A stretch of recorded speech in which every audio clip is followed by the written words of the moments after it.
Saudara-saudari, em, selamat malam semuanya, selamat sore. Malam Romo. Em, Terima kasih atas kesempatan boleh bergabung dalam ruang doa ini. Ini sesuatu yang luar biasa ini.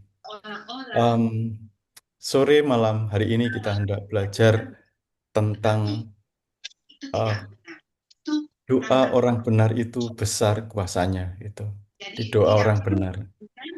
Pertama-tama minta maaf karena saya tidak menyiapkan PowerPoint karena saya tidak menduga perlu PowerPoint. Jadi untuk pertama kalinya saya ke sini, jadi minta maaf ya.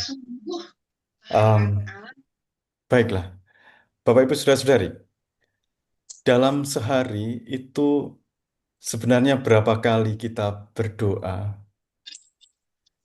Berapa lama kita berdoa? Ketika kita bangun pagi hari, apa yang biasanya kita lakukan pertama, gitu? Apakah kita berdoa atau mengambil HP atau apa yang kita lakukan pertama gitu. Oke. Mungkin HP yang duluan ya. HP yang duluan. Jadi em, Bapak Ibu Saudara-saudari, ada seorang pastor tua, seorang romo tua yang mengatakan kepada romo yang baru tahbisan itu dia mengatakan begini, Romo Romo hanya bisa menjadi seorang romo yang baik kalau Romo itu berdoa setidaknya 2,5 jam per hari. 2,5 jam per hari. Mungkin Bapak Ibu, saudara-saudari bertanya, kok bisa 2,5 jam per hari? Ya, kalau bagi seorang Romo itu memang ya kurang lebih sebanyak itu. Karena nanti kalau seorang Romo itu nanti dia masih punya doa ibadat harian namanya ya, ibadat harian yang pagi, terus nanti ada sore setidaknya atau malam begitu. Dan ini masing-masing bisa setengah jam, bisa 20 menit begitu. Belum lagi nanti ada ditambah misa gitu. Jadi eh, itu masuk akal, 2,5 jam per hari itu perlu dilakukan oleh seorang romo. Lalu bagaimana dengan sebagian besar dari kita yang adalah orang awam, yang tidak punya waktu sebanyak itu untuk berdoa gitu. Ya mungkin kita tidak akan punya waktu sebanyak itu untuk berdoa dan tidak selama itu dalam berdoa. Tetapi setidaknya kita tahu bahwa doa itu tetap menjadi bagian yang sangat penting di dalam hidup kita sebagai seorang beriman. Untuk itu, mari sekarang kita membuka surat Yakobus. Kita membuka surat Yakobus. Kalau di depan Anda ada Alkitab, Bapak Ibu Saudara-saudari, mari kita membuka surat Yakobus bab 5 ayat 13 sampai 18. Yakobus bab 5 ayat 13 sampai 18. Saya bacakan, kalau ada seorang di antara kamu yang menderita, baiklah ia berdoa. Kalau ada seorang yang bergembira, baiklah ia menyanyikan pujian. Kalau ada seseorang di antara kamu yang sakit, baiklah ia memanggil para penatua jemaat, supaya mereka mendoakan dia, serta mengolesnya dengan minyak dalam nama Tuhan. Doa yang lahir dari iman akan menyelamatkan orang sakit itu, dan Tuhan akan membangunkan dia. Jika ia telah berbuat dosa, dosanya itu akan diampuni. Karena itu, hendaklah kamu saling mengaku dosamu dan saling mendoakan supaya kamu sembuh. Doa orang benar sangat besar kuasanya dan ada hasilnya. Elia adalah manusia biasa, sama seperti kita, dan ia telah bersungguh-sungguh berdoa supaya hujan jangan turun, dan hujan pun tidak turun di bumi selama 3 tahun dan 6 bulan. Lalu ia berdoa lagi, dan langit menurunkan hujan, dan bumi pun mengeluarkan buahnya. Saudara-saudari, kata-kata ini sudah sangat sering kita dengar. Saya memakai terjemahan Alkitab terjemahan baru. Doa orang yang benar sangat besar kuasanya dan ada hasilnya. Ya, kita sangat sering mendengar kata-kata ini dan um, mungkin ini menjadi salah satu penyemangat di dalam hidup kita untuk tak henti-hentinya itu berdoa. Cuman kita perlu tahu dulu sebenarnya apa yang sedang dikatakan oleh Yakobus ini. Ya tentu saja ini sebagai gambaran saja saudara-saudari, surat Yakobus itu isinya nasihat. Jadi banyak nasihat itu disebutkan cepat begitu. Jadi ada banyak nasihat yang ya seperti nasihatnya seorang ibu gitu dalam beberapa detik begitu sudah atau beberapa menit itu menasihati anaknya itu udah banyak hal yang disampaikan gitu. Surat Yakobus itu kayak gitu. Banyak tema, banyak nasihat gitu. Lalu apa yang kita dengar tadi itu hampir semuanya itu atau semuanya itu bahkan tentang doa. Yang satu, yang ayat 13 tadi, kalau seorang menderita, baiklah ia berdoa. Jadi ini kayak berdoa secara pribadi. Kalau ia bergembira, baiklah ia menyanyikan pujian. Dan ini juga sebenarnya ungkapan doa. Kalau ada yang sakit, nah ini kalau kondisinya sakit bagaimana? Ya, hendaklah ia memanggil para penatua, penatua jemaat supaya mendoakan dan mengolesinya dengan minyak. Jadi ini tentang doa.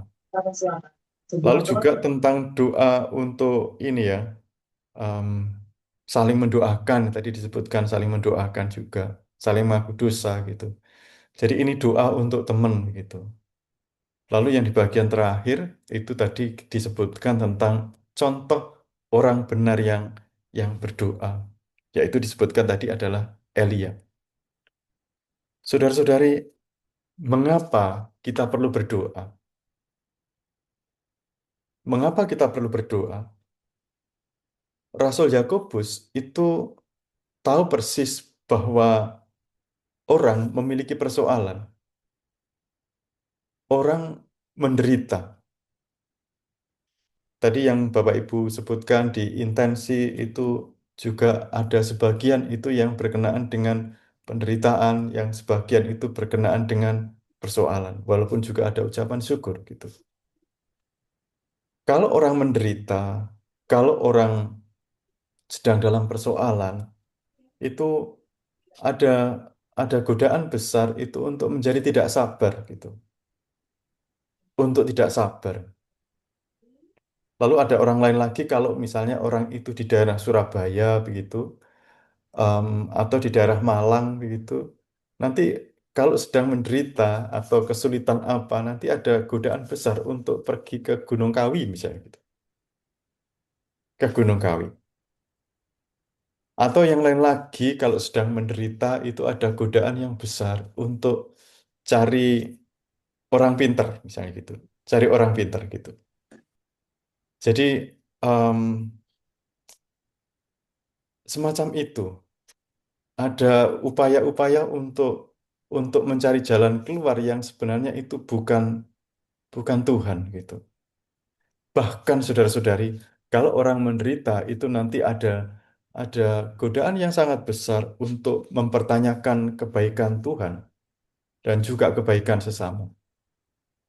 Beberapa waktu yang lalu, belum lama ini, ada seorang yang datang kepada saya dan dia tiba-tiba mengatakan begini, Romo, saya sedang menyalahkan Tuhan Yesus, Bunda Maria, dan Santo Yosef. Wah, ini membuat saya terkejut. Loh, kok bisa? Kenapa kok tiba-tiba menyalahkan Yesus, Maria, dan Yosef? Dia mengatakan begini, karena banyak hal yang terjadi di dalam hidupnya itu tidak sesuai dengan yang diharapkan. tidak sesuai dengan yang diharapkan dan itu membuat dia menyalahkan menyalahkan Tuhan, menyalahkan orang-orang di sekelilingnya dan juga bahkan dia sampai menyebutkan sampai mengutuk begitu, sampai mengutuk gitu. Jadi ada ada godaan yang sangat besar untuk menjadi semacam itu, saudara-saudari. Menjadi ya mungkin kita pernah merasakan berada dalam posisi yang semacam itu gitu. Posisi yang semacam itu semuanya terasa salah, semuanya terasa tidak benar gitu.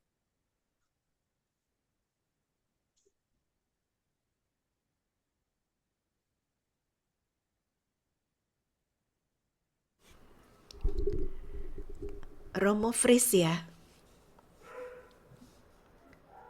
Halo Romo, Iya, cek Romo cek. juga. Iya, Romo Iya, freeze kayaknya Romonya ya. freeze. Mm-mm. Romo bisa mendengar suara?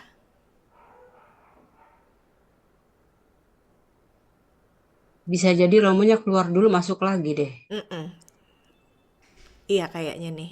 Udah keluar. Minta maaf, Bapak Ibu, Iya, sinyalnya sulit di tempat saya. ya tidak apa-apa Romo. Nah ini Romo sudah kembali. Iya, minta maaf, agak sulit. Jadi em, saya lanjutkan em, tentang orang yang ketika dalam keadaan yang sulit menyalahkan Tuhan dan seterusnya tadi. Lalu Iya. kita bisa berada dalam posisi yang sama semacam itu. Mungkin dalam keadaan yang sulit kita lalu menyalahkan Tuhan. Tapi sekali lagi ini bukan cara Rasul Yakobus karena dia mengatakan kalau ada seseorang di antara kamu yang menderita, baiklah ia berdoa. Tetapi saudara-saudari, kita perlu tahu bahwa eh, ketika Yakobus mengatakan demikian, sesungguhnya dia tidak bermaksud atau sedang tidak membayangkan bahwa doa itu lalu mengambil masalahnya, begitu. Dalam pandangan Yakobus, bukan mengambil penyebab masalahnya, tetapi ini lebih memberi kekuatan kepada seseorang itu untuk menghadapinya, gitu. Memberi kekuatan untuk menghadapinya. Ibaratnya kalau orang itu sedang berlayar dan sedang ada ombak yang tinggi, ya, doa tidak meminta Tuhan untuk menghilangkan ombak itu gitu, di dalam Yakobus. Tetapi lebih memberikan keberanian, memberikan kekuatan, memberikan ketenangan, memberikan kedamaian dari Tuhan supaya orang dimampukan untuk menghadapi ombak semacam itu gitu. Kalau saya kemungkinan saya akan meminta Tuhan untuk mengambil masalahnya gitu. Tapi itu tidak selalu terjadi demikian gitu.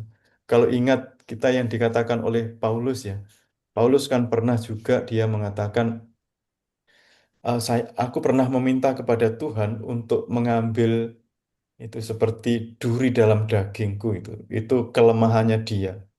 Tetapi Tuhan tidak melepaskan itu, justru mengatakan kasih karuniaku cukuplah bagimu, cukuplah bagimu. Jadi bukan untuk mengambil persoalannya, tetapi memberikan kekuatan bagi orang itu untuk menghadapi itu. Karena akan ada perbedaan yang besar antara orang yang punya Tuhan dengan orang yang tanpa Tuhan dalam menghadapi persoalan. Saya ingat dulu di salah satu podcast, entah siapa yang membuat podcast itu ya, tentang tingkat kebahagiaan orang orang-orang Denmark atau orang Norwegia atau manalah saya lupa. Itu disebutkan bahwa atau orang Finlandia atau apa begitu. Disebutkan bahwa di sana itu tingkat kebahagiaannya itu orang paling bahagia itu mereka itu. Tapi di podcast itu dikatakan bahwa bahwa ternyata di tempat itu adalah tempat di mana obat penenang itu banyak dijual gitu. Konsumsi obat penenang itu banyak di tempat-tempat itu, gitu. Jadi em, kebahagiaan macam apa lalu yang diperoleh dari obat penenang semacam itu? Masalah akan dihadapi semua orang, tapi nanti orang yang menghadapinya bersama dengan Tuhan dan tanpa Tuhan itu ada bedanya. Yang kedua, mengapa orang perlu berdoa? Kalau yang pertama tadi memang ada orang yang menderita, itu di ayat 13. Yang kedua, mengapa orang perlu berdoa? Rasul Yakobus mengatakan, kalau ada seseorang yang bergembira, baiklah ia menyanyikan pujian. Ya, tentu saja pujian yang dimaksud ini ada kaitannya dengan pujian kepada Tuhan. Ini ada kaitannya dengan doa. Saat kita susah, itu biasanya itu lebih mudah untuk dekat dengan Tuhan. Saat kita susah, saat kita takut begitu, itu lebih mudah untuk dekat dengan Tuhan. Tetapi saat keadaan baik-baik saja atau ya sedang happy-happy aja begitu, itu ya ada kemungkinan untuk melupakan Tuhan, gitu. Ada kemungkinan untuk melupakan Tuhan dan itu saya kira sering terjadi begitu. Saya dulu pernah merasa takut dengan hasil check up begitu. Dan waktu itu saya berjanji kepada Tuhan, Tuhan, kalau aku tidak mengalami sakit itu, aku akan begini, begini, begini. Dan ketika ternyata saya tidak sakit itu, saya lupa dengan janji saya. Nah, betapa mudahnya orang lupa ketika keadaan itu baik-baik saja. Saudara-saudari, ada sebuah keluarga yang ini ceritanya itu saya dengar dari teman saya. Ada sebuah keluarga yang saat susah, saat awal-awal dia berkeluarga, itu bisa makan mie instan aja, mereka bilang itu bisa bersyukur gitu. Bisa makan mie instan itu bisa disyukuri begitu loh. Lalu saat mereka masih keadaannya biasa-biasa begitu, si suami mau menjadi ketua lingkungan, aktif di gereja kayak gitu-gitu. Dan dua orang ini, suami istri ini punya pekerjaan yang bagus di kemudian hari, punya pekerjaan yang bagus dan punya penghasilan yang luar biasa, lalu bisnisnya berkembang dan macam-macam begitu. Nah, ketika keadaannya mulai mapan semacam ini sih mereka, terutama yang suami ini, mereka mulai merasa bahwa semua keberhasilan ini adalah hasil jerih payahnya. Ini hasil usahanya. Ini adalah berkat strateginya yang bagus, berkat strategi usahanya yang bagus. Dan si suami ini mulai bertingkah macam-macam, bertingkah aneh-aneh, mulai tertarik-tertarik mempelajari agama yang lain, mulai mempertanyakan iman kekristenannya, dan bahkan akhirnya memang tidak ke gereja lagi dan kemungkinan meninggalkan iman Kristennya. Saudara-saudari, ini seperti kacang lupa kulitnya ini. Kacang lupa kulitnya. Dan saya bisa mengatakan bahwa orang ini, Kacang lupa kulitnya. orang ini itu pada akhirnya memang keadaan keluarganya tidak menjadi baik ini keadaan keluarganya. Jadi memang orang melupakan Tuhan itu ada resiko yang semacam itu. Ini bukan cara Yakobus, sekali lagi bukan cara Yakobus, saudara-saudari, karena apa? Karena disebutkan oleh Yakobus, kalau ada seseorang yang bergembira, baiklah ia menyanyikan pujian. Kembalilah berdoa, seperti dulu ketika keadaan itu sulit. Kembalilah berdoa dan jangan lupakan Tuhan. Jangan lupakan Tuhan. Yang ketiga, mengapa orang perlu berdoa? Mengapa orang perlu berdoa? Ya, karena memang kadang di antara jemaat itu memang ada yang sakit. Tadi Bapak Ibu Saudara-saudari menyebutkan beberapa orang yang sedang sakit dan menantikan kesehatannya. Yakobus mengatakan, kalau ada seseorang di antaramu yang sakit, baiklah ia memanggil para penatua jemaat, supaya mereka mendoakan dia dan mengolesinya dengan minyak di dalam nama Tuhan. Ini gambaran tentang orang yang kalau me- mungkin sudah tidak bisa berdoa untuk dirinya sendiri, maka harus memanggil penatua jemaat ini tadi. Mengolesinya dengan minyak dan seterusnya. Kita tidak tahu bagaimana mengolesinya atau entah di kepala, entah di tangan, entah di mana kita tidak tahu. Tetapi yang paling penting itu sebenarnya di sini bukan minyaknya itu sendiri, juga bukan rumusan-rumusan doanya begitu. Tetapi karena iman si pendoa itu. Jadi kalau yang pertama tadi itu berdoa untuk diri sendiri, yang kedua ini berdoa untuk orang lain, gitu. Atau minta didoakan oleh orang lain. Nah, apa yang kita lakukan hari ini, mendoakan banyak intensi, kita juga mendoakan bagi orang-orang yang lain, gitu. Yang mungkin sudah kesulitan untuk berdoa untuk dirinya sendiri, gitu. Kita mendoakan orang lain. Lalu, apa yang menjadi syarat agar kita bisa berdoa dengan baik? Syaratnya apa supaya kita bisa berdoa dengan baik? Yakobus mengatakan, doa yang lahir dari iman menyelamatkan orang itu. Tadi yang berkenaan dengan apa tadi orang yang sakit tadi. Tapi prinsipnya adalah doa yang lahir dari iman menyelamatkan orang itu. Inilah syarat utamanya, saudara-saudari. Syarat utama doa yang benar, doa yang baik, doa yang lahir dari iman. Em, di dalam Alkitab, saudara-saudari, Tuhan Yesus itu jarang heran, jarang heran. Tetapi ada dua kesempatan Tuhan Yesus itu heran. Kesempatan pertama adalah em, hari ini atau kemarin atau bacaan kemarin saya lupa ya. Hari kemarin mungkin bacaan kemarin. Dia heran akan ketidakpercayaan orang-orang di tempat asalnya. Heran dengan ketidakpercayaan. Tuhan Yesus tidak heran dengan kehebatan kita sama sekali tidak. Tuhan Yesus tidak heran dengan ketampanan para bapak di sini. Atau tidak heran dengan kecantikan para ibu di sini. Tidak. Tuhan Yesus juga tidak heran dengan kebaikan kita sama sekali tidak. Tetapi yang membuat heran Tuhan Yesus itu adalah ketidakpercayaan.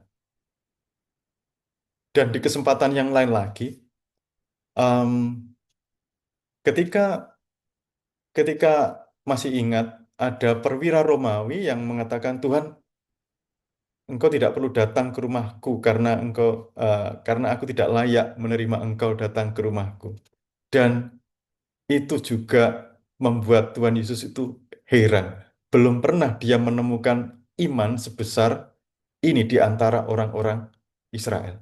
Jadi yang membuat heran Tuhan Yesus itu adalah bukan apa-apa, tetapi iman. Iman yang membuat heran Tuhan Yesus. Jadi syarat utama untuk doa adalah iman. Orang percaya penuh kepada Tuhan dan orang yang beriman itu punya komitmen mendalam kepadanya. Karena seperti dikatakan dalam Ibrani 11 ayat 6, tanpa iman tidak mungkin orang berkenan kepada Allah. Ibrani 11:6, tanpa iman tidak mungkin orang berkenan kepada Allah. Bagaimana kita bisa punya iman yang sebesar itu? Ada cerita yang menarik yang saya baca di buku. Kurang lebih ceritanya begini. Seorang seorang murid datang kepada gurunya dan berkata begini, "Guru, ajarilah aku berdoa dengan baik." Lalu guru itu mengatakan, "Oke, aku akan mengajarimu berdoa dengan baik. Sekarang ayo kita jalan-jalan ke pinggir sungai." Lalu em, ketika sudah sampai di pinggir sungai itu, sungainya agak dalam mungkin ya. Lalu guru itu mengajak muridnya, "Ayo sekarang kita turun ke dalam air." Sudah itu, guru itu tiba-tiba memegang kepala muridnya yang di bagian belakang sini dan mencelupkannya ke dalam air. Bapak, Ibu, Saudara-saudari, tentu kita bisa membayangkan apa reaksi murid ini ketika kepalanya dicelupkan ke dalam air. Ya, tentu saja reaksinya dia langsung meronta-ronta, dia marah-marah, dan seterusnya. Marah-marah. Lalu akhirnya guru itu mengatakan kepada muridnya, "Kamu bertanya kepada saya tentang cara berdoa yang baik, cara beriman yang baik. Saya sekarang balik bertanya kepada kamu. Ketika aku masukkan ke dalam air, apa yang kamu perlukan?" Si murid lalu bilang, "Ya, ketika di dalam air, aku memerlukan udara." Lalu guru ini mengatakan kepada muridnya, "Kamu hanya bisa menjadi seorang yang berdoa dengan baik, seorang yang beriman dengan sungguh-sungguh, kalau kamu memerlukan Tuhan seperti kamu memerlukan udara itu." Saudara-saudari, cerita ini, cerita ini sangat mengena bagi saya. Secara pribadi ada beberapa pengalaman di dalam hidup saya itu yang kurang lebih keadaannya semacam ini. Keadaan tidak bisa apa-apa begitu. Keadaan yang tidak punya daya apa-apa. Tapi salah satu yang paling mengesan buat saya itu adalah ketika ketika dulu justru masih masih sekitar SMP-an lah begitu. Masih ya sesudah SMP kelas 2 atau sekitar itu gitu. Di masa-masa itu. Pada waktu itu saya punya cita-cita tertentu dan em, tetapi saya merasa ini kok tidak mungkin rasanya cita-cita ini saya capai karena sulit begitu rasanya. Padahal ini cita-cita yang bagi saya sangat-sangat penting, cita-cita yang bagi saya sangat-sangat mulia, sangat bagus, sangat penting lah cita-cita ini. Tapi rasanya kok nggak bisa ini tercapai. Lalu apa yang saya lakukan? Ingat ini saya masih SMP, sekitar SMP kelas 2-an gitu. Jadi tidak punya apa-apa, tidak punya siapa-siapa yang bisa menolong saya gitu di umur-umur seperti itu. Lalu apa yang saya lakukan? Yang saya lakukan ya tentu saja uh, mengusahakan apa yang saya bisa dengan apa yang saya bisa. Tapi di sisi lain yang saya lakukan adalah pada waktu itu berdoa. Berdoanya bagaimana? Em, Salah satu pengalaman doanya adalah ini, saya biasanya setengah jam itu datang ke gereja sebelum misa dimulai, lalu saya selama setengah jam itu berlutut di gereja. Lalu sesudah misa selesai, nanti setengah jam, entah berapa, begitu sampai gereja kosong, saya kembali berlutut. Dan itu saya lakukan bukan sekali dua kali, tetapi beberapa tahun gitu. Beberapa tahun melakukan hal yang semacam itu gitu. Dan ya, ya itu akhirnya tercapai. Tapi intinya bukan tercapainya itu, tetapi intinya adalah bahwa ah, itu tanpa penolong rasanya. Dan satu-satunya yang dapat menolong saya sungguh percaya bahwa itu satu-satunya yang dapat menolong saya adalah Tuhan gitu. Jadi itu yang saya lakukan gitu. Saya ingat cerita lain lagi ya tentang ada Nah, ini seorang Romo yang bercerita tentang bagaimana orang lain itu berdoa, berdoa dengan sungguh-sungguh gitu. Jadi orang ini berdoa, em, ya Tuhan, ya Tuhan, nangis maksud saya. Jadi doanya itu tidak ada kata-katanya. Mungkin persoalannya sudah terlalu berat orang ini. Jadi yang dia katakan hanya tangisannya begitu. Nggak ada kata-kata indah, nggak ada yang diucapkan. Yang ada hanya tangisannya, hanya air matanya yang ada. Dan orang semacam ini saya sangat yakin adalah orang yang punya iman yang ya sepenuhnya begitu. Itu seperti kalau Bapak Ibu Saudara-saudari membaca kisah Samuel, kitab Samuel yang pertama itu kan ada Hana ya, ada Hana ketika dia dalam keadaan tidak berdaya di di apa itu? Selalu um, disakiti oleh Penina, yang dia lakukan hanyalah berdoa. Dan di bait Allah itu atau di tempat ibadat itu eh, doanya yang dia tunjukkan hanya tangisan itu kayaknya itu. Jadi bukan orang mabuk seperti yang dipikir imamnya siapa itu namanya. Jadi bukan seperti orang mabuk, tapi dia mengatakan aku sedang tidak mabuk, tetapi aku sedang mengungkapkan seluruh isi hatiku kepada Tuhan. Itulah doa, doa seorang yang beriman itu. Jadi syarat pertama doa itu adalah memang iman, yang mengatakan bahwa tak ada yang lain lagi selain Tuhan yang diandalkan begitu. Yang kedua, apa syarat doa yang baik? Tadi disebutkan oleh Yakobus. Yakobus menegaskan, doa orang benar sangat besar kuasanya dan ada hasilnya. Mungkin kita agak melupakan bagian ini. Yang kita ingat, saya yakin saya juga itu soal sangat besar kuasanya. Tetapi ada syaratnya ternyata untuk menjadi sangat besar kuasanya itu ada syarat yang sebelumnya yaitu orang benar. Iya, ini orang benar. Orang benar itu orang yang semacam apa? Orang benar ya orang yang setia kepada kehendak Tuhan. Orang benar itu dia membangun relasi yang mendalam dengan Tuhan. Orang benar itu seperti orang yang tahu isi hati Tuhan itu kira-kira apa gitu. Orang benar itu orang yang semacam itu. Orang benar ini adalah orang yang sungguh dekat dengan Tuhan. Demikian juga sebaliknya, doa yang tidak ada kuasanya dengan demikian adalah doa orang yang tidak benar, orang yang tidak benar. Karena itu, Yakobus di bagian lain di bab 4 ayat 3 itu dia menegur dengan keras, yang kamu minta itu hendak kamu habiskan untuk memuaskan hawa nafsumu. Ini doa orang yang tidak benar.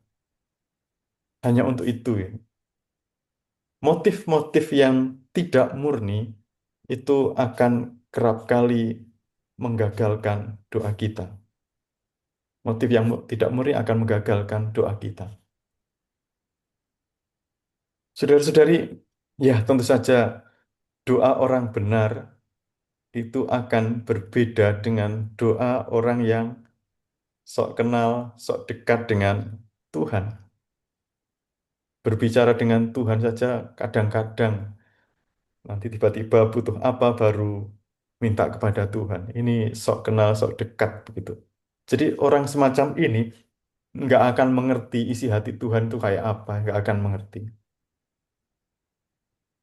Yang dia ketahui adalah isi hatinya sendiri yang sedang perlu ini, perlu itu, lalu datang kepada Tuhan. Ya ini, orang yang datang kepada Tuhan saat perlu aja, nanti sesudah itu ya goodbye gitu. Selamat tinggal, ditinggalkan Tuhan. Ini orang benar tidak memenuhi keinginannya sendiri. Itu seperti yang dikatakan oleh Tuhan Yesus. Sekiranya cawan ini berlalu, biarlah itu karena kehendakmu. Gitu. Jadi ini orang benar itu semacam ini. Orang yang menyesuaikan diri dengan kehendak Tuhan. Dan saya yakin saudara-saudari, ketika ketika doa itu sesuai dengan kehendak Tuhan, ya Tuhan nunggu apa lagi kalau ini sesuai dengan kehendak Tuhan?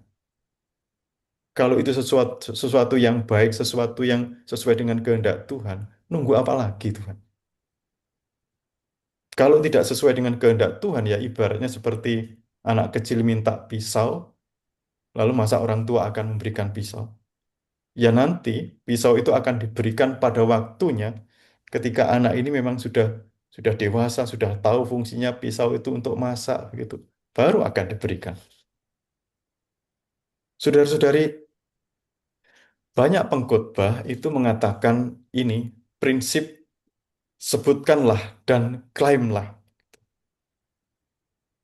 Ah, mereka mengajarkan apa yang engkau katakan dengan penuh keyakinan, itulah yang akan diberikan Tuhan kepadamu. Tuhan akan, pengkhotbah ini mengatakan, Tuhan akan memerintahkan alam semesta ini untuk bahu-membahu membantu mewujudkan keinginanmu. Klaimlah dan sebutkanlah. Saudara-saudari, apa yang ada di balik pandangan semacam ini? Ya, ini pengkhotbah yang memperlakukan Tuhan itu seperti penjaga gudang aja ini. Penjaga gudang. Klaimlah dan sebutkanlah dan Tuhan akan memberikannya kepada. Ini Tuhan penjaga gudang ini. Tuhan memenuhi apa yang saya minta. Dan kalau tidak meminta itu nanti, ya orang yang semacam ini nanti akan cenderung cari yang lain, cari Tuhan yang lain itu nanti.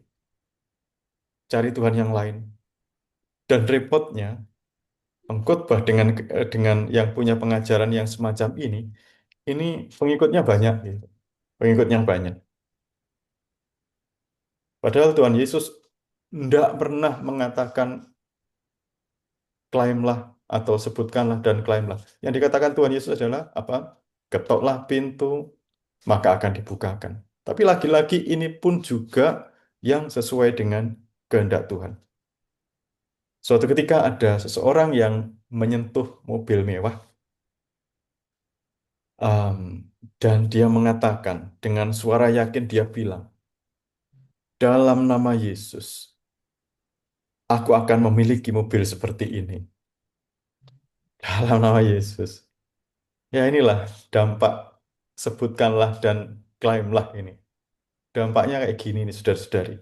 Memperlakukan Tuhan sebagai penyedia kebutuhan-kebutuhan mewah saya gitu.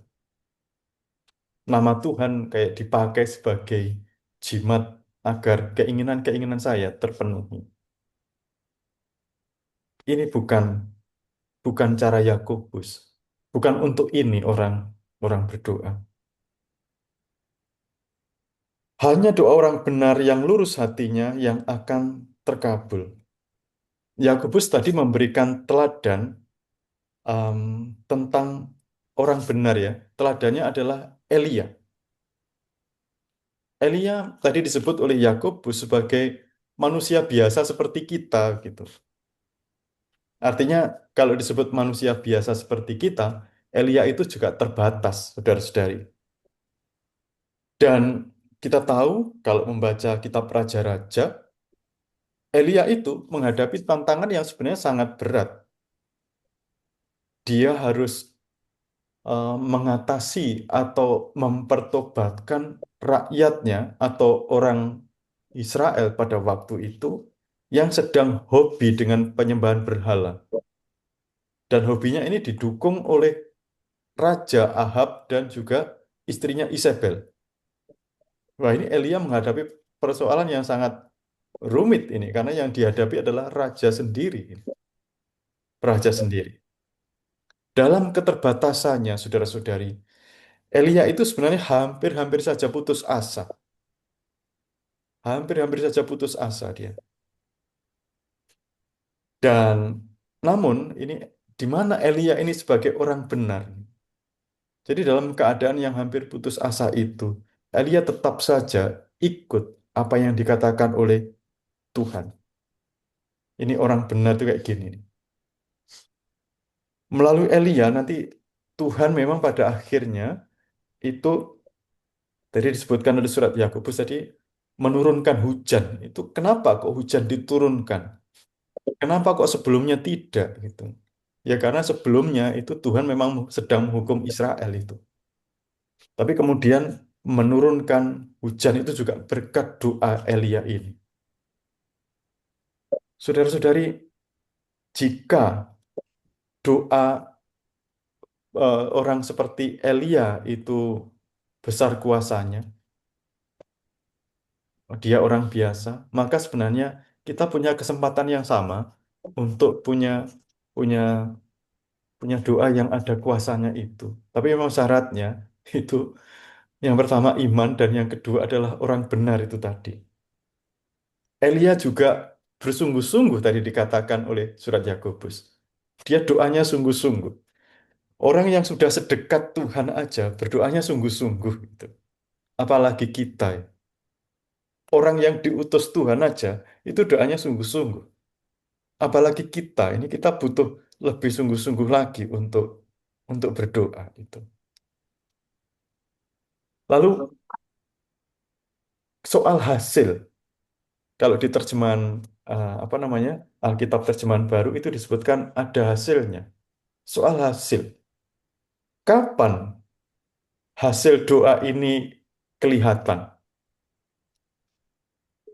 Ya tentu saja kalau kita berharapnya adalah simsalabim ada kadabra.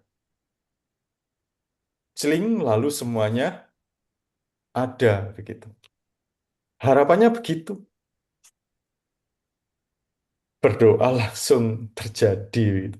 Itu seperti order makanan 5 menit order nanti 5 menit kemudian datang gitu. Order makanan pakai GoFood atau apalah begitu.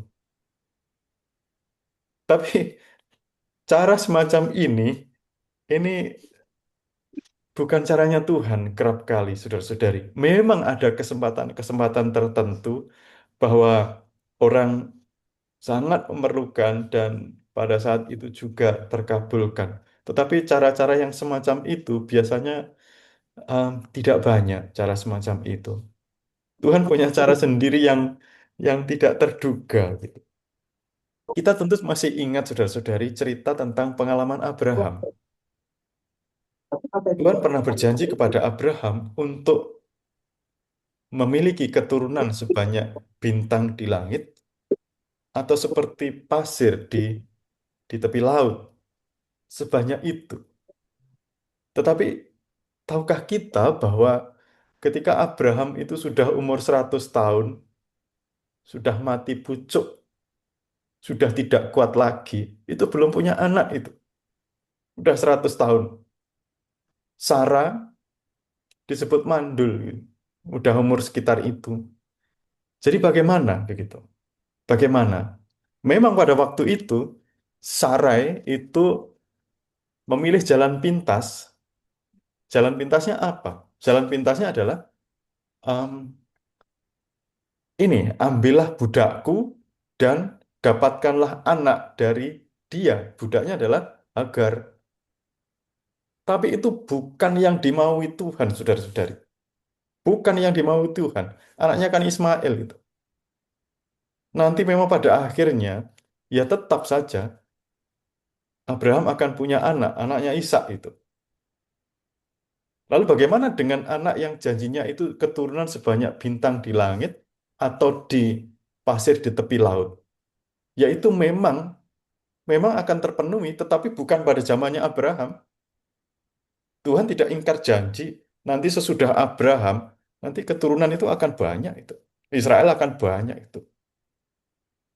Jadi sama sekali Tuhan tidak ingkar janji, tidak ingkar janji. Tetapi tentang caranya, itu cara Tuhan gitu. Tentang hasilnya, itu entah bagaimana Tuhan mewujudkannya.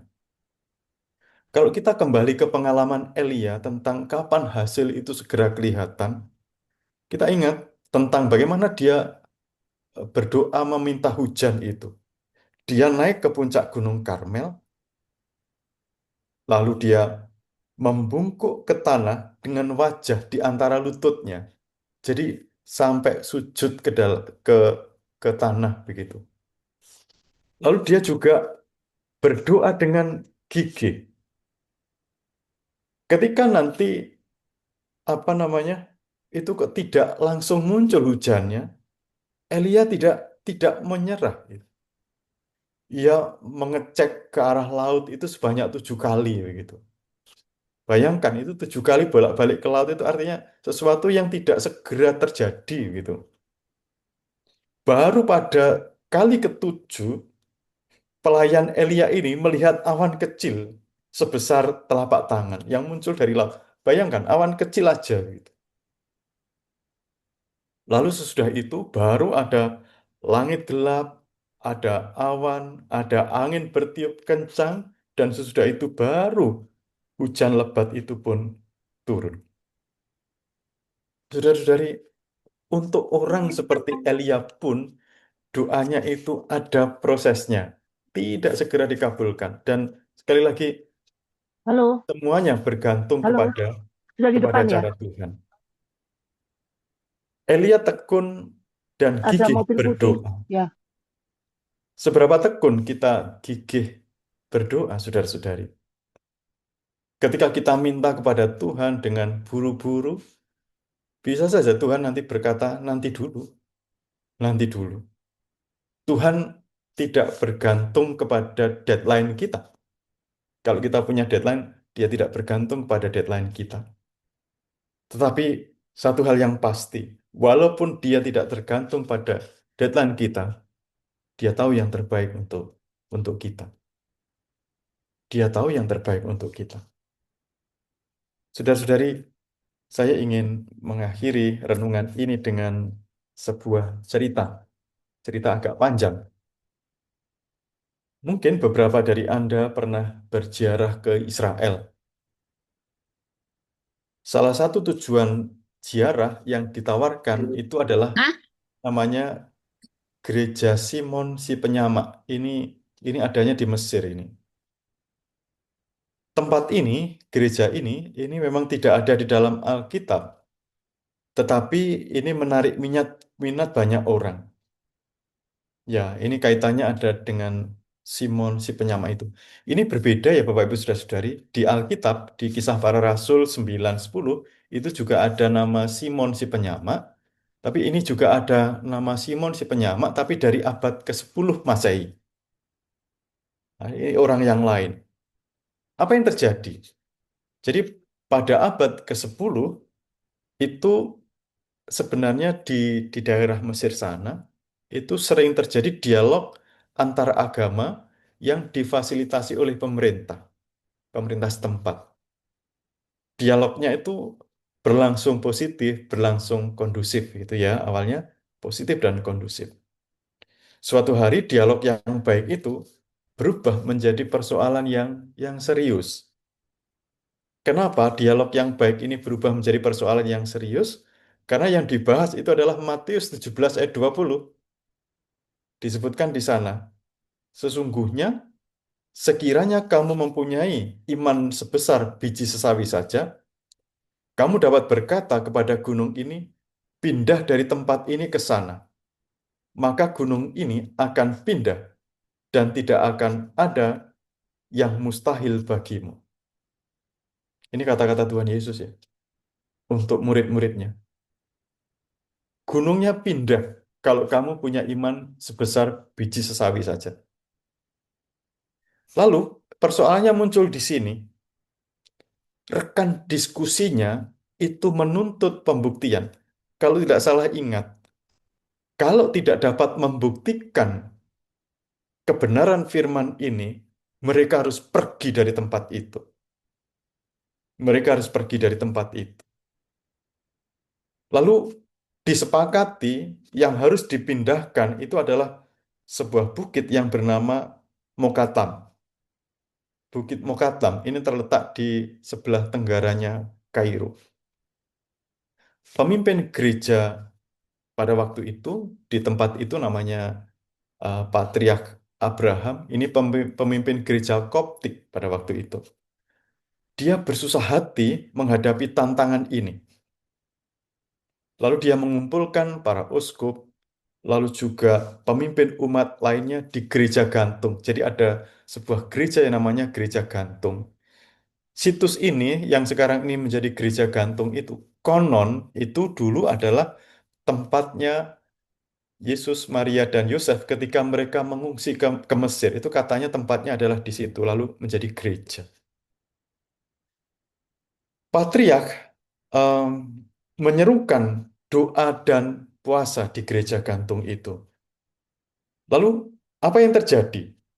Sebagai jawaban atas doa dan puasa itu, Patriark bermimpi bertemu dengan Bunda Maria yang menyarankan dia untuk menemui seseorang. Dialah yang disebut Simon. Dia seorang yang buta. Tetapi pekerjaannya adalah penyamak kulit dan menjual sepatu. Simon lalu menyampaikan petunjuk Tuhan tentang apa yang harus dilakukan oleh patriark itu.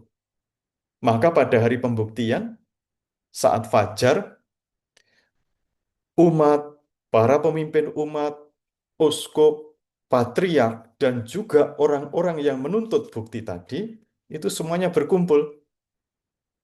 Patriark lalu mempersembahkan misa, lalu mengajak umat berdoa, dan bersama-sama menyerukan kata Kyrie eleison, Tuhan kasihanilah kami.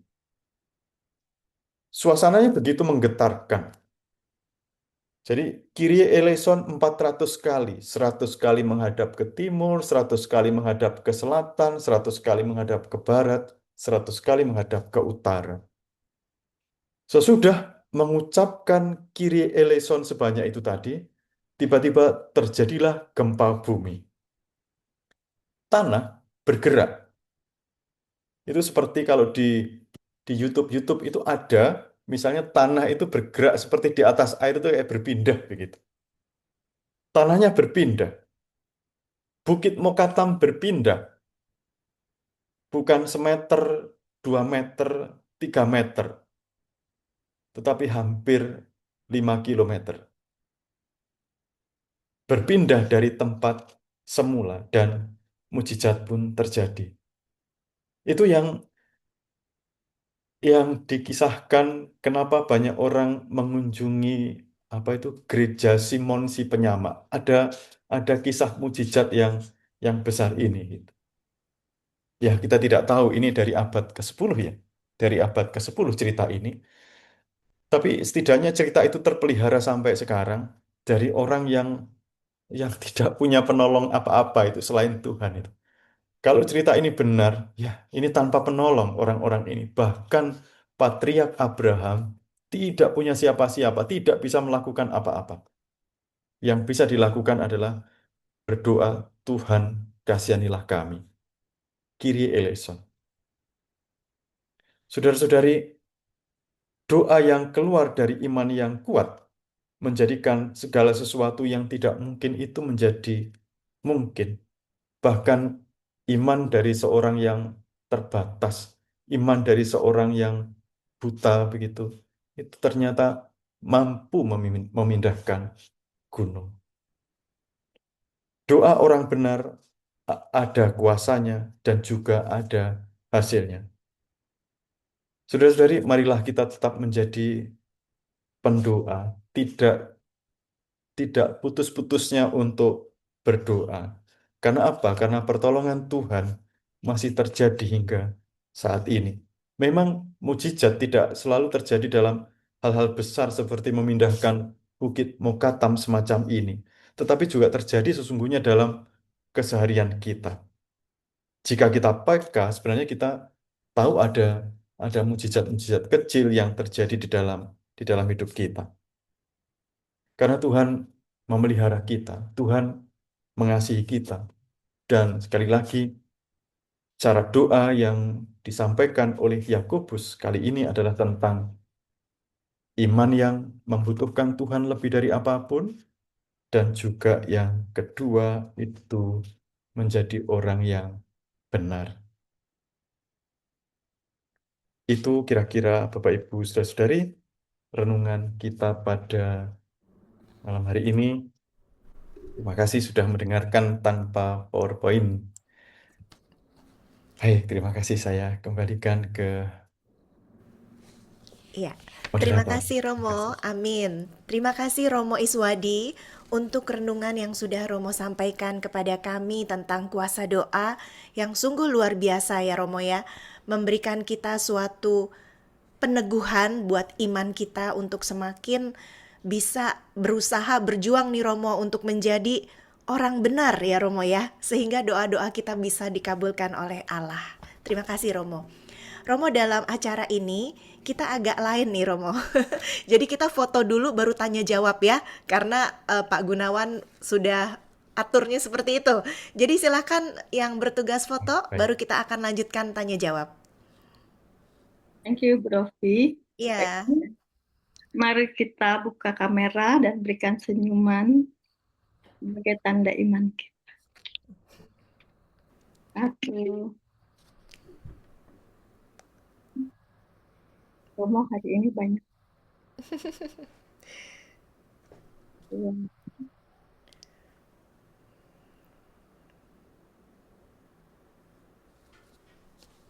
Tiga. Ada berapa layar, Bu? Ada 4. Oh, 4. Bu Silvi ya ini ya? Ya, dengan Iya. Terima kasih, Bu Rofi. Silakan. Sama-sama, sudah selesai ya. Baik, Romo, ini sesi yang paling seru nih, Romo, tanya jawab. Karena pasti pada saat menyimak itu sudah ada yang tergelitik pingin bertanya. Sebelum untuk apa namanya langsung bertanya, saya bacakan dulu yang sudah masuk ya, Romo ya. Yang sudah masuk di chat gitu ya. Ini dari Bapak Teddy ya. Oke, saya bacakan ya, Romo. Baik, ya, silakan. Iya, Pak Teddy menulis, orang yang berdoa pada dasarnya baik, namun seringkali isi dan motivasi doanya yang kurang baik, sehingga tidak dibenarkan Tuhan. Wah, ini ada bacaan Injilnya nih Romo, Lukas bab 18 ayat 13-14. Mohon pencerahan Romo Iswadi, juga doa bukan sekedar meminta, tapi juga mau mendengarkan Tuhan dalam keheningan, agar relasi si pendoa dan Tuhan semakin intim. Ya, itu pandangannya Bapak Teddy ya. Iya, bagaimana nih Romo Iya, tentang terima hal kasih. ini? Ya. Iya, sebenarnya juga bukan kita lihat di Injil Lukas ya, Lukas 18 ayat 13 Sampai 14 itu 14, iya. 13 14. Lukas Oh, 18. ini ya tentang pemungut cukai dan orang yang itu ya, yang berdosa itu ya. Oh, itu lebih ke soal ini, soal yang rendah hati, doa yang tidak apa itu? Ya, tidak membanding-bandingkan, oh saya lebih baik dari orang lain atau apa begitu. Ya, itu juga menarik karena orang itu dibenarkan, pada akhirnya yang dibenarkan adalah orang yang berdoa dengan apa, Tuhan kasihanilah aku aku tidak layak, begitu kan, itu yang dikatakan oleh itu ya, perumpamaan itu. Ya, itu benar ya, tentang kerendahan hati juga sangat diperlukan. Jadi doa bukan sekedar meminta, tapi juga mendengarkan Tuhan dalam keheningan, agar relasi si pendoa dengan Tuhan semakin intim. Saya kira ini pernyataan yang sangat betul ya, sangat betul. Karena kalau kita meminta-minta terus misalnya begitu, ya sebenarnya Tuhan Tuhan tidak menginginkan kita itu menjadi seorang peminta-minta, ya. Tapi Tuhan menginginkan kita itu menjadi sahabatnya gitu. Jadi di aku tidak lagi menyebut kamu hamba, melainkan sahabat gitu. Jadi kalau sahabat itu tentu saja adalah orang yang dekat gitu, orang yang dekat. Dan kalau peminta-minta itu ya memang apa ya? Lalu kesannya menjadi sangat negatif kita nih kalau hanya meminta-minta kepada Tuhan, karena ya tentu saja hidup bukan hanya soal meminta-minta begitu. Ada Bersyukur ya, saatnya Mo. orang mengucap syukur, ada saatnya orang itu berusaha, ada saatnya orang begitu ya. Jadi tapi satu hal yang bagi saya penting adalah Tuhan mengangkat kita atau menetapkan kita itu menjadi sahabat. Sahabat itu pengandaiannya itu seperti Musa gitu loh ya. Musa itu kan disebut sahabat Tuhan ya. Bahkan digambarkan Musa itu seperti orang yang dengan Tuhan itu berbicara dari muka ke muka begitu. Jadi bayangkan orang yang semacam itu. Dan kalau kita ingat di dalam hidupnya mungkin Musa tidak banyak meminta untuk kepentingannya sendiri gitu. Dia banyak berdoa untuk orang Israel, untuk umatnya begitu. Tapi lihat, yang poinnya adalah soal betapa Musa ini kok bisa sedekat itu dengan Tuhan gitu. Dan betapa indahnya kalau kita punya dengan Tuhan itu menjadi semacam itu. Saya ada seorang teman ya yang dengan Tuhan itu rasa-rasanya kok bisa akrab banget itu. Dia seorang awam ya, seorang awam yang dengan Tuhan itu seperti berbicara biasa begitu, berbicara biasa seperti dengan seorang sahabat begitulah. Dan bagi saya itu sesuatu yang luar biasa gitu. Ya, makanya kalau disebutkan oleh Pak Teddy tentang apa agar relasi dengan Tuhan itu menjadi semakin intim itu sangat betul ya itu sangat betul itu. Iya. Baik Romo, terima kasih Romo, Pak Teddy. Romo sudah memberikan penegasan ya atas pertanyaan dan juga statementnya Bapak Teddy. Nah, pertanyaan yang kedua ya Romo ya. Ini dari Ibu Paulin. Iya, Romo, doa orang yang benar sangat besar, sangat besar kuasanya. Yang ingin saya tanyakan adalah cara doa yang benar. Apakah boleh tidak mengeluarkan ucapan atau kata-kata hanya dalam hati atau pikiran? Contoh, doa rosario atau doa sendiri ya. Doa rosario tapi maksudnya sendiri kali gitu ya Romo ya, bukan bersama-sama. Kemudian devosi-devosi. Ya, seperti itu Romo. Baik, terima kasih. Em, pada waktu kesempatan ziarah, saya di ziarah ini Porta Santa ini ya di dekat-dekat sini, itu di bis itu ada seorang yang doanya itu menurut saya sangat menarik ya. Dia berdoa itu, Tuhan terima kasih untuk ini, Tuhan terima, dia kan tugas doa ya. Tuhan terima kasih untuk perjalanan ini, Tuhan terima kasih untuk kesehatan ini, Tuhan terima kasih untuk, jadi isinya doanya tuh terima kasih semuanya begitu. Terima kasih semuanya. Tidak ada rumusan yang indah banget begitu, enggak. Tapi ini isinya terima kasih semuanya. Terus yang tadi saya ceritakan, itu doanya isinya seperti yang di, apa itu yang di atasnya itu air mata itu isinya. Jadi tanpa kata, tanpa ucapan, isinya hanya air mata. Dan itu juga bisa menjadi sebuah doa yang sangat-sangat sangat kuat begitu. Jadi memang doa yang benar itu um, mungkin nggak ada rumusnya ya, nggak ada rumusnya, tergantung, sangat bergantung dari hati si pendoa ini. Kalau kita memperhatikan, misalnya kita membayangkan ya, um, Tuhan Yesus itu semalam-malaman misalnya dia um, berdoa kepada Bapaknya, gitu. Apa yang kita kira-kira dikatakan oleh Tuhan Yesus? Saya sangat yakin bahwa yang dikatakan itu juga bukan rumusan-rumusan yang indah, tetapi juga kemungkinan ada saat-saat diem begitu. Bapak Ibu Saudara-saudari, kalau Bapak Ibu Saudara-saudari dengan orang yang Anda kasihi, itu kadang itu kata-kata kan sudah tidak diperlukan lagi kadang-kadang. Tidak diperlukan lagi gitu. Misalnya ketika masih baru pacaran misalnya begitu. Itu rasanya kata-kata sudah tidak diperlukan lagi. Kehadiran seseorang di sampingnya itu sudah cukup rasanya begitu. Sudah cukup begitu. Dan jadi tanpa kata pun kalau orang itu eh, memandang Tuhan itu juga sudah bisa menjadi sebuah doa. Makanya kalau Bapak Ibu saudara-saudari itu mempraktekkan Lexio Divina, itu nanti di bagian terakhir itu ada contemplatio misalnya. Contemplatio. Itu seperti memandang Tuhan tanpa kata-kata sebenarnya.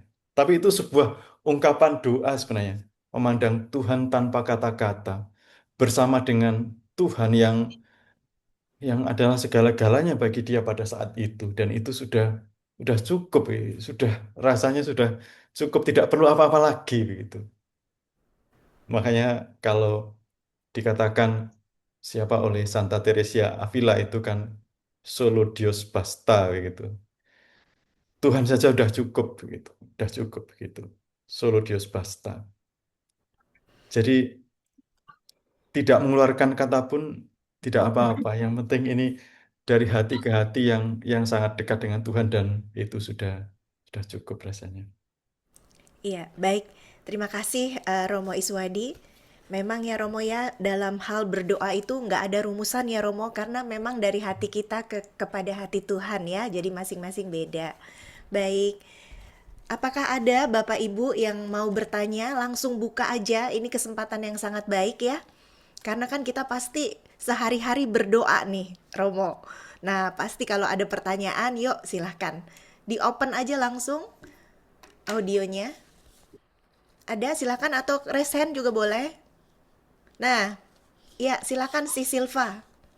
Alam Romo. Selamat malam.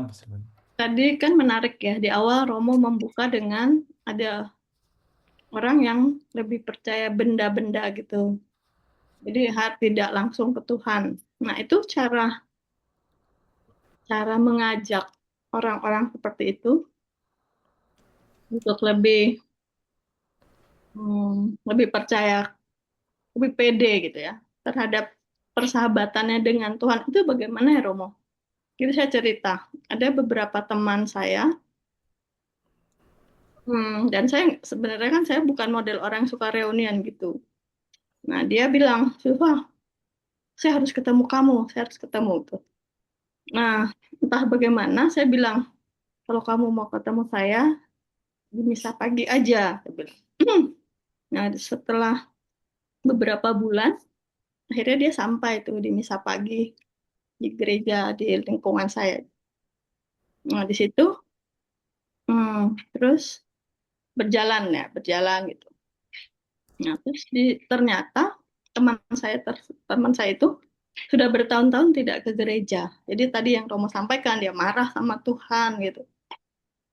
Terus sampai saya bilang, kamu ditunggu Yesus nih, ayo misa sama saya gitu. Waktu Paskah. Jadi dia sudah sejak ibunya meninggal, itu dia nggak pernah ke gereja. Nah dalam berjalan, yang saya sekarang pergumulan saya, dia harus saya yang mendoakan. Kadang kan setiap kita kan punya kesibukan ya Romo. Jadi dia bilang, Silva saya perlu ini. Ayo kamu ke rumah saya, kita doakan saya ini. Saya bilang, kamu bisa berdoa sendiri. Tuhan itu bukan punya saya bilang. Nah sampai sekarang itu Romo, dia selalu harus saya. Nah, bagi saya, kayak saya harus lepaskan satu-satu supaya dia yang berdoa sendiri. Dia bilang, harus sama kamu, baru saya damai. Kalau saya lagi banyak kerjaan, buat saya itu mengganggu Romo. Mohon nasihat dan pencerahan Romo. Thank you. Iya, baik, terima kasih. Nah, ini pengalaman yang unik saya rasa ini ya. Tapi setidaknya sisi baiknya adalah ini. Tadi disebutkan tentang kalau sama kamu saya merasa damai begitu kan ya. Kalau saya merasa sama kamu, saya berdoa sama kamu, saya merasa damai. Itu ya itu salah satu buah seorang pendoa saya kira ya. Karena seorang pendoa itu bisa penampilannya bisa jadi sangat berbeda, saudara-saudari. Em, Cerita singkat yang mungkin agak menyimpang dari situ ya. Eh, Dulu ada satu romo ketika saya masih seminari. Itu romonya saya lihat kok bisa tenang, bisa teduh orang ini dan dekat dengan dia itu kok rasanya menyenangkan begitu. Itu salah satunya karena dia seorang doa gitu. Dia seorang mendoa gitu. Jadi memang orang yang berdoa itu membawa ketenangan bagi di lingkungan di sekitarnya. Terus yang kedua itu ya kalau tadi disebutkan soal barang-barang atau apa begitu tentang orang yang sudah meninggalkan Tuhan, itu satu prinsip begini Bapak Ibu Saudara-saudari. Orang itu ketika orang itu meninggalkan Tuhan, katakanlah tidak lagi percaya kepada Tuhan, itu pasti dia akan mencari sesuatu untuk jadi pegangan. Itu pasti, untuk menjadi pengganti itu pasti cari. Entah itu nanti ada yang ke teknologi, entah ke apalah begitu. Itu pasti akan cari untuk jadi pegangan dia. Jadi em, itu memang karakter orang itu kayak gitu, mencari sesuatu yang bisa dipercaya, sesuatu yang bisa dijadikan pegangan, itu akan seperti itu. Lalu yang ketiga, tentang bagaimana ini membawa orang ini untuk kembali berdoa begitu. Saya rasa memang ya perlu dikasih tahu bahwa apapun yang kamu katakan kepada Tuhan itu sah begitu aja dulu. Karena Tuhan jauh lebih tahu hati daripada rumusan kata-kata begitu. Jadi kalaupun itu kemarahan kepada Tuhan, sampaikan aja gitu. Kalau itu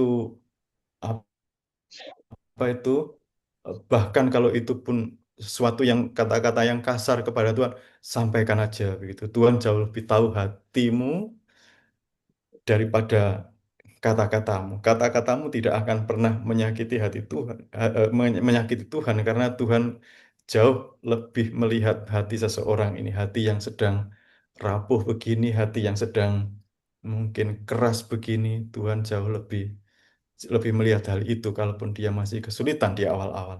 Tentu saja itu bukan seterusnya akan semacam itu. Ya harapannya nanti akan ada perubahan menjadi orang-orang yang entah seperti Paulus lah, entah seperti siapa yang pada akhirnya bisa berubah gitu. Tapi satu hal yang pasti juga orang tidak selamanya akan seperti itu gitu. Bisa berubah. Ada kesempatan untuk berubah. Baik, terima kasih Romo. Tapi benar yang Romo sampaikan, saya jadi mengerti ya. Jadi mengalah sebentar. Eh, jadi setelah ketemu saya, karena sering misa pagi, sekarang dia tidak mau kehilangan Ekaristi. Jadi setiap hari harus Ekaristi. Dia berdoa. Saya suruh novena, saya suruh rosario ini itu. Itu semua dia kerjain. Hampir satu hari itu, saya bilang jam 6, jam 12 pagi dan petang. Kamu rosario ini. Jam 3 dan jam 9 rosario ini. Jam 10 gitu aja saya kasih semua sih setiap jam. Nah, dia melakukan semua, hanya dia tetap harus ada Silva gitu. Jadi ya itu buat saya sih pelan-pelan Ya, saya mau membuat dia mandiri. ya, Terima ya kasih banyak betul. Romo. Baik, terima kasih. Baik Romo Iswadi, ini pertanyaan yang terakhir ya Romo karena sudah larut malam juga yang di chat Romo ya. Ini ada pertanyaan saya bacakan dari Oma Frida Sulaiman. Doa Santo Agustinus dari Hippo, hatiku kan tenang apabila aku sudah beristirahat dalam hatimu. Doa yang sangat singkat tapi penuh makna.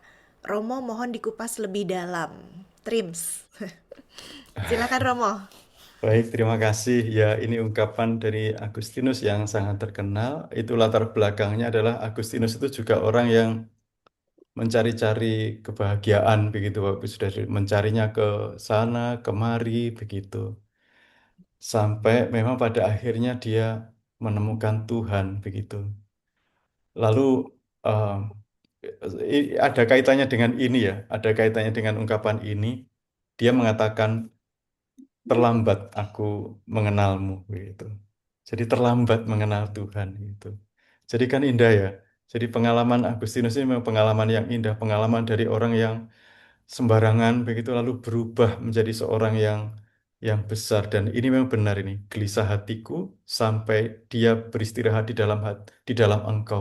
Jadi memang dia gelisah mencari kebenaran, mencari kebaikan, mencari sukacitanya kemana-mana begitu, ke ilmu, ke apapun begitu, sampai pada akhirnya dia menemukan itu di dalam Tuhan. Jadi apa yang terjadi pada Agustinus ini juga menarik kalau itu terjadi kepada kita, sampai menjadi kesadaran kita bahwa ya pada akhirnya hati kita pun juga akan tenang itu di dalam Tuhan gitu. Ya, Baik Romo Iswadi, terima kasih banyak Romo sudah memberikan renungan dan menjawab semua pertanyaan sehingga yang tadinya tidak mengerti, tidak paham, jadi mengerti dan jadi lebih paham. Terima kasih banyak ya Romo. Terima kasih kembali. Iya, baik Bapak Ibu, saudara-saudari yang terkasih, kita akan kembalikan kepada Bapak Gunawan. Silakan Pak Gunawan. Terima kasih Romo Iswadi yang telah mengajarkan kita mengenai doa yang setiap hari kita lakukan itu.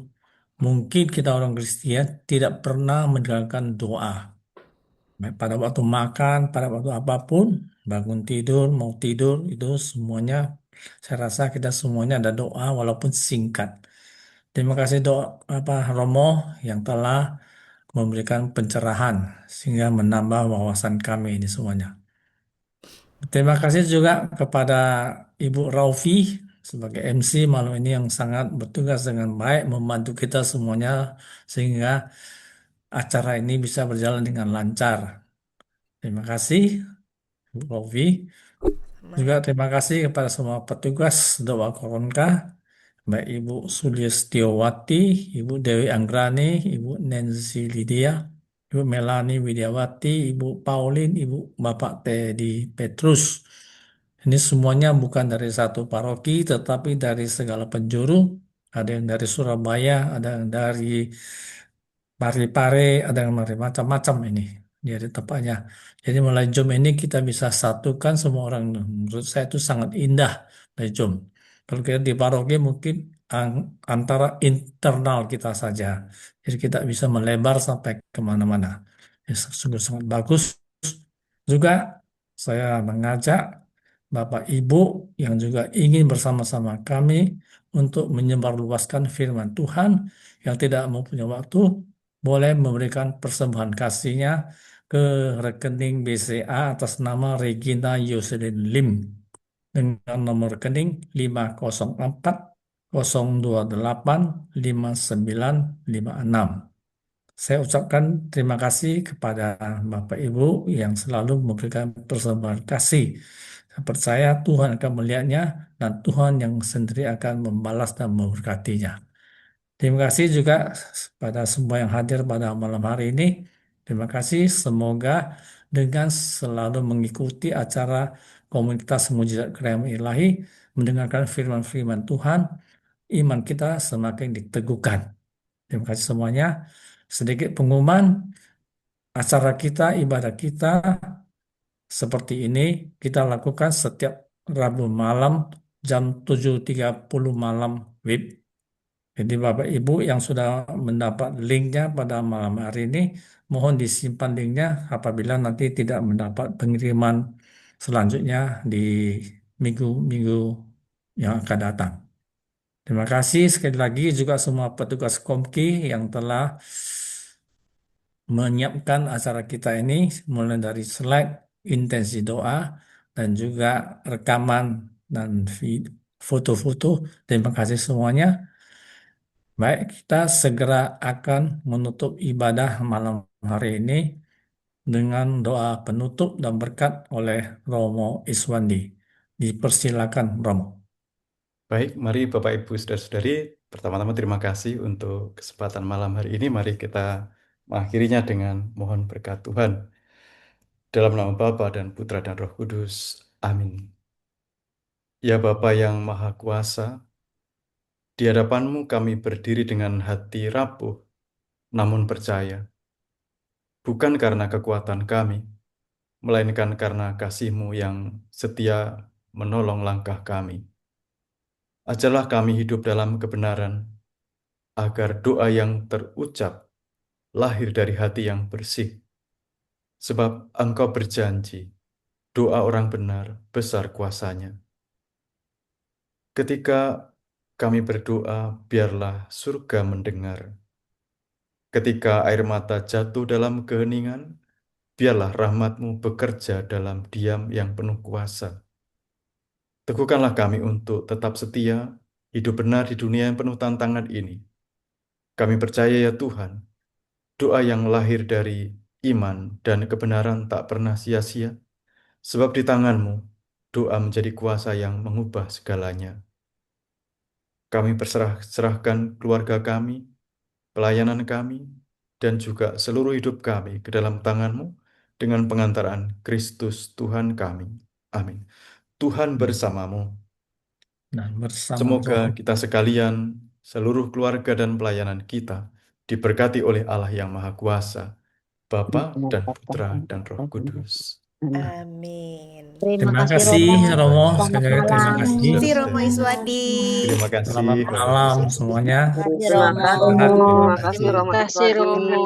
Romo Surabayanya di paroki apa, Mo? Pak. Makasih Saya Romo. di seminari, Bu. Oh, di seminar.